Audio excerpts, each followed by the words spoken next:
Today's video, we're going to be checking out the new NECA Toys Robocop vs. Terminator. This is Future Robocop.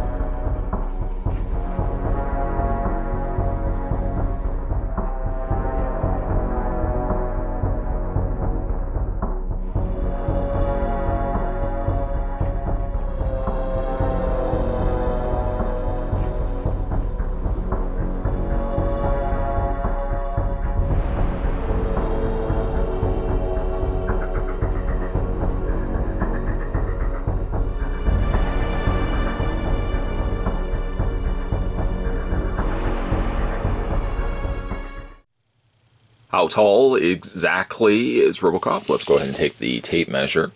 If we want to count it to the top of Robo's head, then the figure is about 7 inches. Mind you, he's got also all this back kibble, which brings the figure closer to about 7 3/4 of an inch tall. Accessory-wise, if you don't necessarily count all the extra stuff that's on his back, the only accessory he comes included with is his trusty Auto 9. Here in this case, the Auto 9 comes across more like a matte black plastic versus the more shinier black plastic that I think the other Robocops did have before. He doesn't have the means to hold it in his leg holster. In fact, the leg does not open up at all on this particular figure. But he does have the means to properly hold it in his hand. His rather endoskeletal hand, yes, but he still has the means to properly hold it there. His other hand, of course, is now gone. In exchange for that, he has what looks to be a rocket launcher added to his hand. This guy is pretty souped up in the way of all the stuff that's on him. The days of Robocop, well, in his design, pretty much all the things that are left on him now is his head, his torso, and his legs.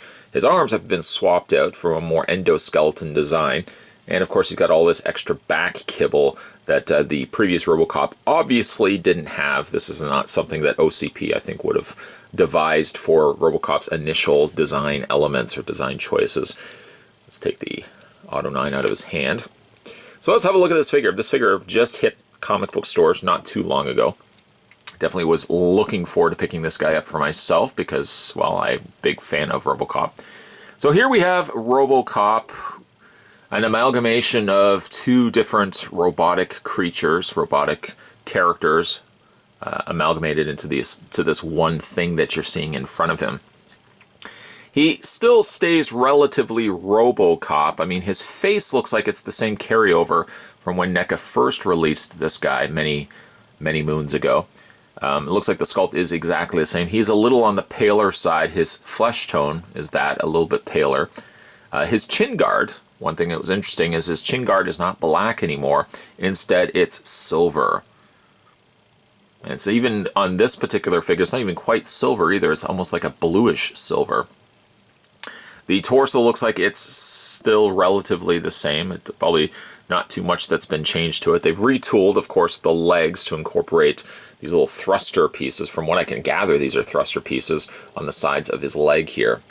They are not removable. I wouldn't entertain the idea of trying to take them off. They got a little bit of blue shading there. That's also a nice touch above and beyond the silver that already makes up his body.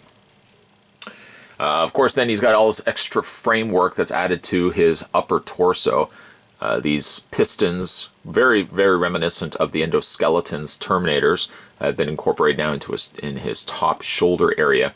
And it carries itself down into his very much more lankier, very familiar Robocop or Terminator looking arms here. One of the other things that looks like it's coming right out of War Machine's repertoire is he's got this Gatling gun that sits right atop of his shoulder, like this little mini gun. It does have posability to it, and it does normally sit at the top here. When you get it out of packaging, it's actually sitting up. You can bring it down though. It doesn't look like it has any sort of additional posability other than the hinge up and down, but at least it gives you the additional firepower should he lose his sidearm. Overall, a very pale looking Robocop. Like his flesh tone is very pale. The body otherwise is just some silvers and some blues. Even like his mouth chin guard area has now been swapped out for silver. So where does he get all that extra pop of color? Well, it's all generally from the back area here, where he's just got a contraption, just a makeshift backpack made of rockets and God knows what else. He's got some really cool details, though, very accurate to the source material. I won't lie to you, the last time I read Robocop versus Terminator, I was probably junior high, so it has been a while. But it does look like, from what I remember, and of course the artwork taken from the box does look like it's fairly accurate to that as well. He's got some extra wires running down from the back of one of the areas here. Just really excessively cumbersome, but I guess it is fairly accurate for, again, the comic book artwork that depicts Robocop here. Otherwise, other than that, it looks like it's pretty much the same sort of Robocop, just, again, a few little tweaks here and there. Posability on this guy, by the way, his head rotates, I guess technically all the way around, but you don't benefit from it. You run the risk of the head popping off if you rotate it too much or too quickly. That does pop off from time to time from the ball joint here. Shoulders hinge all the way around, and they also hinge outward, but I'm very, very worrisome, I guess is the best word to describe it, because there's really just like a pin running through. This clamps over top of the pin that plugs into his shoulder. So again, this rotates perfectly fine, but I'm very skeptical. In fact, even like looking at the circular area, you can see it leaves a gap there, and then as you bring it out, it looks like it starts rubbing against the side of his shoulder. I don't think it's going to go any further out than that, and I'm not going to jeopardize doing that and having the arm break on me.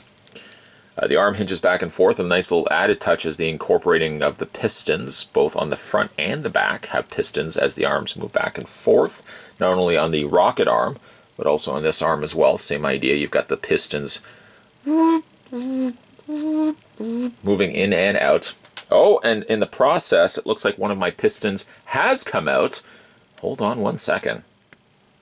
Yes, I probably should have mentioned that as well. One of the things that this figure does have, I actually remember even the Cult Classics endoskeleton also had this problem too, is that if you're not too careful, if you get a little too careless, like I was, Mr. Cocky, making noises while moving the pistons do have the possibility, as you probably saw, to come out of the piston itself, like it just attaches itself from the elbow, and we'll just, there we go, snap it into place.